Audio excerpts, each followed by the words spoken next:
Pak Goif, Iya. izin kita sedang di dalam komplek pemakaman Raden Raden Trenggono. Trenggono, Raja Demak ketiga ya. Iya, betul. Ini pertanyaan saya sederhana dan mungkin agak naif nih. Mengapa Raden Trenggono makamnya di dalam bangunan seperti ini, tetapi ayah dan abangnya Raden Fatah dan Pati Yunus itu ada di luar? Ya, itu menurut para kiai terdahulu, itu mengapa Raden Fatah itu makamnya ada di luar, tidak dicungkup, sedangkan Raden Fatah putranya dicungkup. Itu sebagai penghormatan beliau kepada gurunya sekaligus mertuanya Sunan Ampel. Jadi Raden Fatah itu dilahirkan di Palembang dengan ayahnya yang bernama Brawijaya V, itu merupakan Raja Majapahit. Sedangkan ibunya Putri Campa dari Kamboja, Cina. Waktu kecil Raden Fatah dititipkan sama beliau Sunan Ampel untuk menimba ilmu agama. Setelah besar, beliau Raden Fatah dinikahkan dengan putrinya Sunan Ampel yang bernama Dewi Murtosima. Nah, adapun kenapa makamnya Raden Fatah ada di luar sedangkan makam putranya Raden Trenggono ada di dalam, dicungkup, karena itu merupakan suatu penghormatan kepada tawadhu, istilahnya menghormati guru sekaligus mertuanya Sunan Ampel. Sunan Ampel kan makamnya ada di luar, jadi tidak dicungkup, sehingga beliau menghormati Sunan Ampel. Nah, secara filosofi orang Jawa, kenapa makamnya Raden Fatah di luar sedangkan putranya di dalam? Itu kalau orang Jawa itu istilahnya itu orang tua itu dibela-belain berpanas-panasan, berhujan-hujanan, yang penting anaknya bisa terlindungi. Begitu. Jadi memang banyak yang bertanya-tanya para peziarah, kenapa makamnya Raden Fatah justru di luar, makamnya Raden Trenggono kok di dalam. Nah, itulah para kiai dan ulama berpendapat seperti itu. Adapun saya berbicara di sini ada salah khilafnya, ya memang itulah manusia. Karena itu saya mengikuti para kiai dan ulama terdahulu. Itu. Guys, dari Demak saya bercerita. Jadi di sini itu makam Kasepuan maupun makam Kaneman. Kalau Kasepuan itu kan Raden Fatah, orang yang sepuh, dengan Kaneman Raden Trenggono ini yang muda. Ini makanya dikatakan makam Kasepuan dan makam Kaneman. Itu alhamdulillah setiap Kamis sore habis asar itu dibuka dengan tujuan para peziarah itu bisa mendekat untuk kawasan apa itu berziarah di dalam. Pak, jadi setelah Trenggono itu putus Pak ya?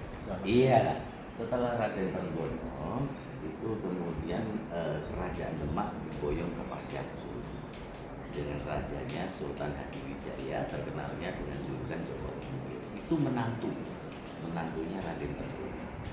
Seperti makam yang ada di luar, Pangeran Benowo itu sebenarnya sebagai penerus Raja keempat, karena beliau itu putranya juga Raden Trenggono.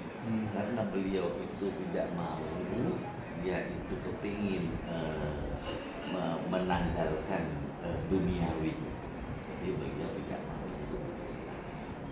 Ya, jadi yang menggantikan rajanya itu Sultan Hadiwijaya atau itu menantu. Nah, setelah beliau diboyong ke Pajang Solo, kemudian berlangsungnya waktu itu muncullah Mataram, Jogja, Solo itu dari. Terima kasih dia Pak. Sama-sama Bapak. Dengan Bapak siapa? Saya Teguh. Oh, Pak Teguh. Saya ikut mendoakan semoga Bapak Teguh selepasnya tawasul di makamnya para wali, nanti mungkin sekedar istilahnya itu sholat-sholat sunnah di dalam masjid wali, itu dengan doa-doa panjenengan, dengan hajat-hajat panjenengan, semoga dengan diwasilai para wali yang ada di sini, Allah akan cepat dijabah doa dan hajat panjenengan. Nah, itulah ya yang namanya masjid itu memang banyak Pak, tapi tentunya ada salah satu masjid yang istimewa, ya kan? Nah, seperti di sinilah Masjid Wali, Masjid Agung ini merupakan insya Allah masjid yang istimewa, karena yang pertama masjid itu berdiri pertama kali masjid di Jawa itu Masjid Agung.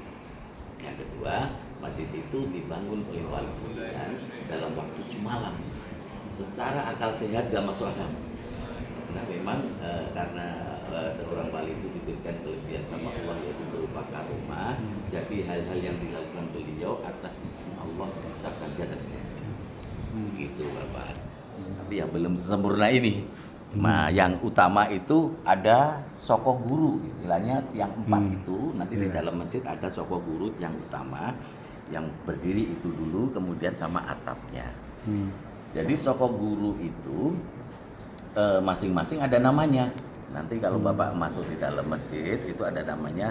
Soko itu Sunan Kalijaga, Sunan Ampel, Sunan Gunung Jati, ada Sunan Bonang Tuban. Nah, masing-masing nama itu beliaulah yang mewakafkan kayu itu untuk tiang. Jadi kayu itu utuh Pak. Jadi kayu itu jati utuh. Ada sekitar 17 meter tingginya.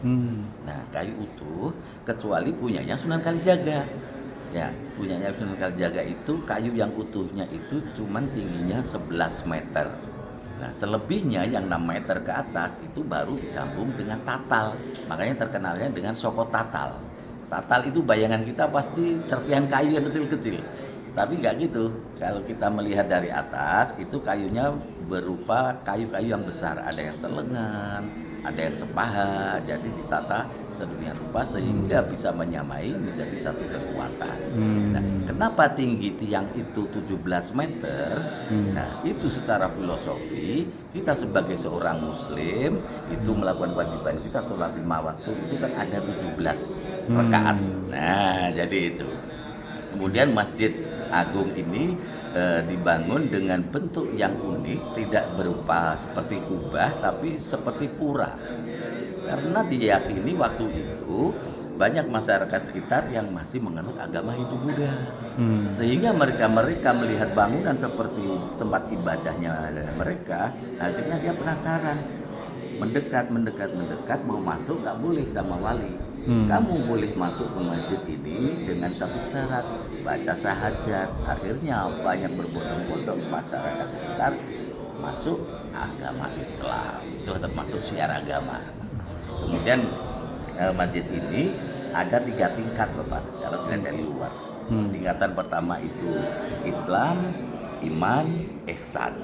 Nah, yang paling berat itu justru ihsan Bapak. Karena apa? Ihsan itu kan kolbu, hati.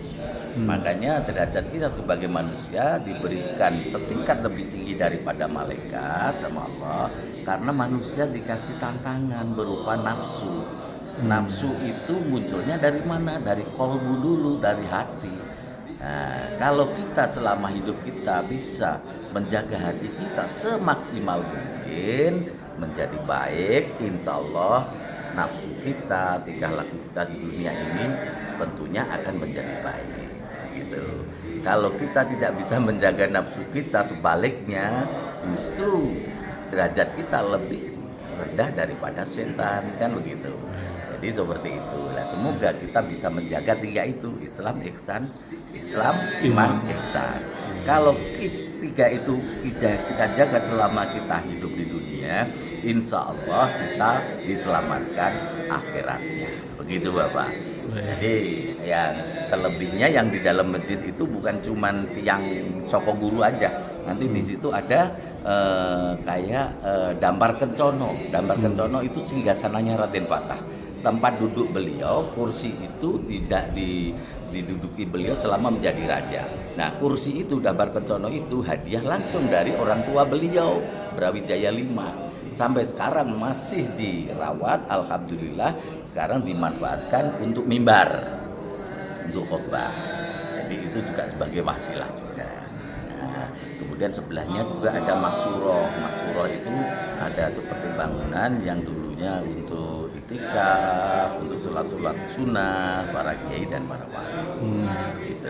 Jadi selebihnya nanti monggo, semoga Bapak Teguh nanti biarpun semenit 2 menit bisa menikmati di dalam masjid untuk sholat-sholat sunnah maupun untuk itikaf sebentar. Nanti Semoga apa yang jadi hajat dan doa panjenengan dengan diwasilai wali 9 yang ada di Masjid Agung Demak, semoga Allah akan cepat ijabah doa dan hajat panjenengan.